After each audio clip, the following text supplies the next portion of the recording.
Hello, once again. My name is Pastor James. I'm from Center of Christ Ministries. It's so good to have you with us today as we go a little bit further with matters of the heart. Remember, Proverbs 4 and 23 tells us to guard our hearts with all diligence or with all effort, with all energy.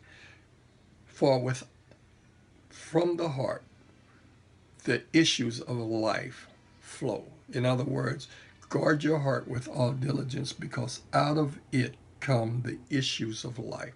Now, the enemy is really trying to steal, like Jesus said, steal, kill, and destroy. And what he does is when he steals from you, it creates issues in the heart. When he kills, it creates issues in the heart. Or if he destroys something, what it does is it creates heart issues. And heart issues are dangerous because heart issues are the things that you wrestle with when it comes to doing the will of God. The enemy will be Johnny on the spot to show you a heart issue whenever God speaks to you concerning some purpose that he has for your life. Well, it'll be a heart issue that will block it. It will be a heart issue that manifests itself through fear and so are the feelings of rejection. And so we're looking at our love relationships. We're looking at the relationships that we have because, after all, what we're in is a relationship. Humans were created for relationships. Our relationship with God, our relationship with our Lord and Savior Jesus Christ, our relationships with one another, our relationships with our mates, our relationships with our kids, our grandkids, and so on. Ultimately, our relationships with the humans that are in this world with us. So, what we want to do is guard our heart with all diligence because there is where the issues lie that stop us or create problems with us that make us less than what we should be when it comes to dealing with other people in the under the umbrella of relationships.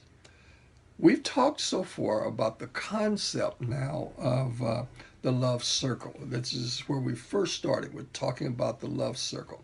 We've talked about if you take a circle and divide it into three pieces of equal pie.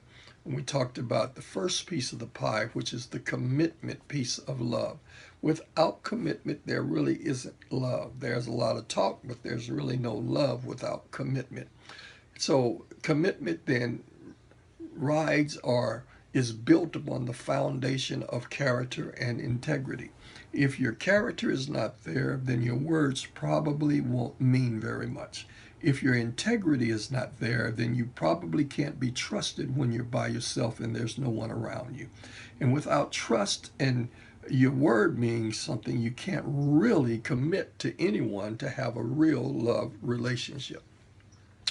So commitment becomes really critical, and then in commitment, the concept of character and integrity is really important. You can't say the words, I take this person to be my lawfully wedded husband or wife, and to have and to hold from this day forward, and to have them in sickness and in health, and for better, for worse, and for richer, for poor, to, to, to love, to honor, to cherish, and then till death do us part without character, without integrity.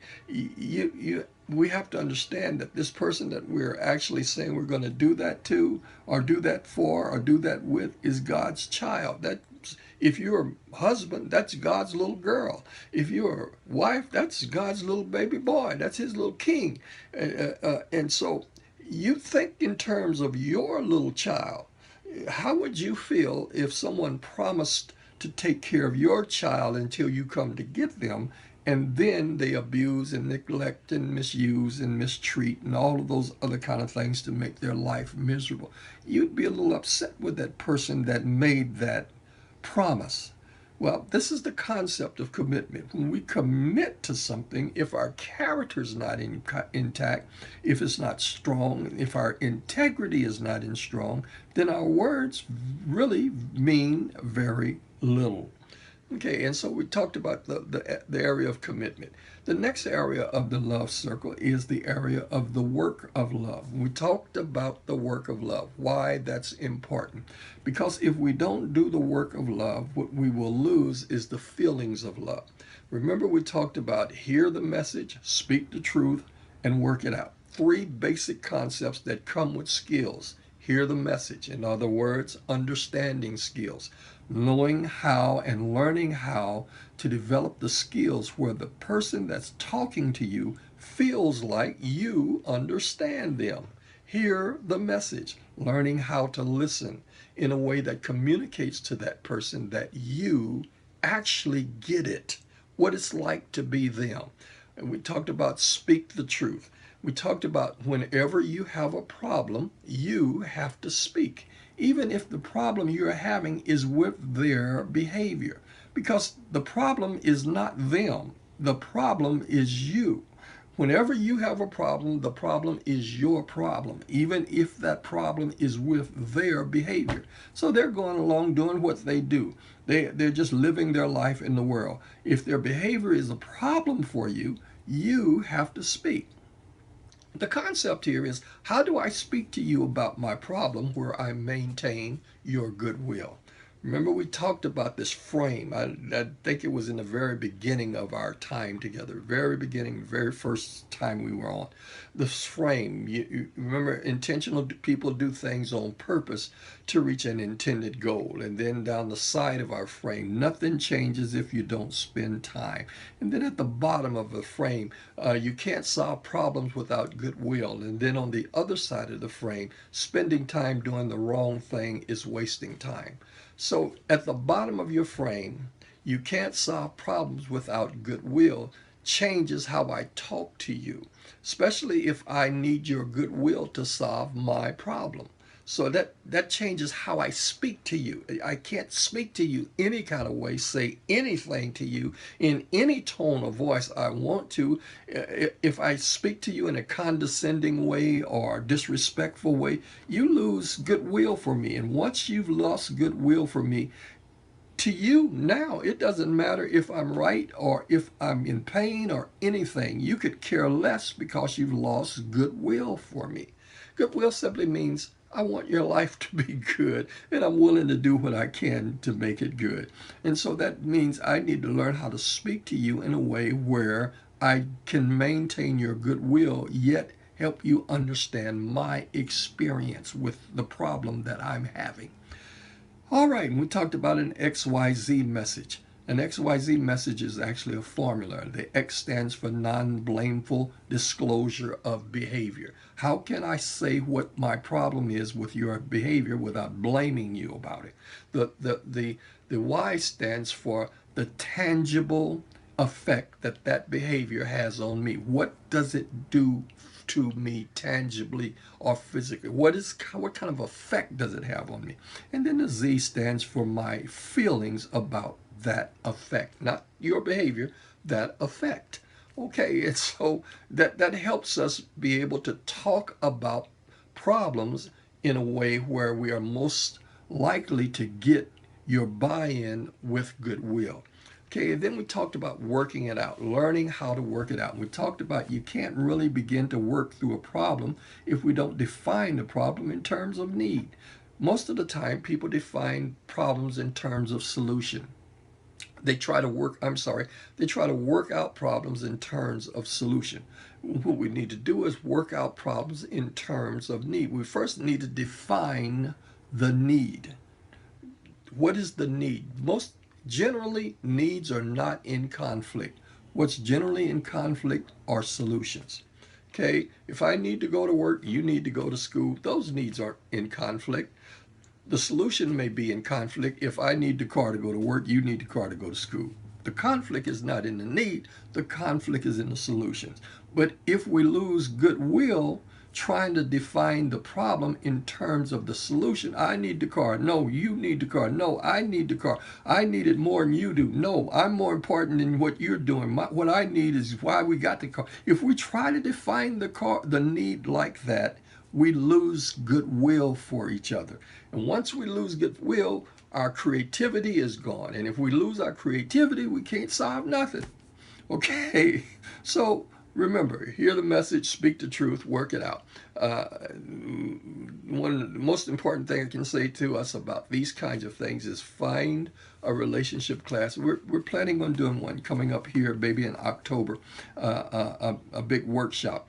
And make sure you come to these workshops so that you can work through these processes. Okay, and so then last week now, we were talking about the third piece of that pie. And the third piece of that pie is the feelings of love. And we talked about there are 5 feelings are a result of a need either being met or not being met.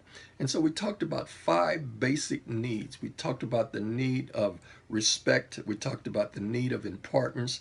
We talked about the need for acceptance and the need for to be included, and the need for security or to feel secure.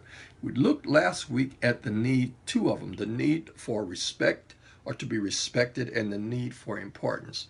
As we talked about the need for respect, to be respected, we looked at respected and find out that the feelings that go along with being respected is to feel, to be treated as if you're valuable, as if you are precious, that you are a designer's original, you're one of a kind, you're precious, and I should treat you like that. And when I treat you like you're precious and like you're valuable to me, then you feel respected. And so there are degrees of respect. And so as the intimacy level increases, the need for respect becomes even stronger. Then we talked about the need for importance last week. And the need for importance is a need that helps you feel that you can contribute. I can contribute something. I have something, or there's something about me that's precious to you, that's important to you, that you feel that you actually need it in your life. And when I am someone that you actually need in your life, that is important, that you feel that's precious to you and that's valuable to you and that you actually need in your life, that makes me feel important. So the 2 of them together, I'm valuable when I'm treated respected, and when I'm treated as if I'm a designer's original, I'm valuable. And then I feel that I have something to offer you that you need, and that makes me feel important. Now, the other concept, the other needs that we need to look at is the need for acceptance and the need for being included. The need for acceptance comes with the feeling of being a part of the team. I'm included as part of the team. I'm recognized as part of the same team. In other words, people don't mind having on the same jersey that I'm wearing. We're wearing the same jersey because we're part of one. We've become one. We've become accepted as to each other as we are now. Not just me. We have become we. Okay. And so acceptance is very important. It's a very basic need. Quite often children don't get that feeling in families. They feel trapped or imprisoned, but they don't feel accepted. And so if children don't feel accepted, then they can have a desperate need to be accepted. And that can create real issues in an adult human life, because if they have a desperate need for acceptance, they can connect and hook up to the wrong things because it offers them acceptance, or the feeling of that I'm a part of something that's bigger than just me. Acceptance. I feel that I'm a part of something that's bigger than me, that It's okay for that that's bigger than me to have me as part of it. Acceptance. Okay, and so that's important. And then included. Have you ever had opinions and thoughts that people had completely cast away as if you didn't say nothing? Okay, so it's really kind of makes you feel bad when you feel like people don't value what you think or your opinion. So you kind of it is it so being included means it comes with the feeling of that my thoughts my thoughts and my ideas about something is important to you, and you look at them and like they have a meaning to you, that there's something good about that and it's something that I can contribute.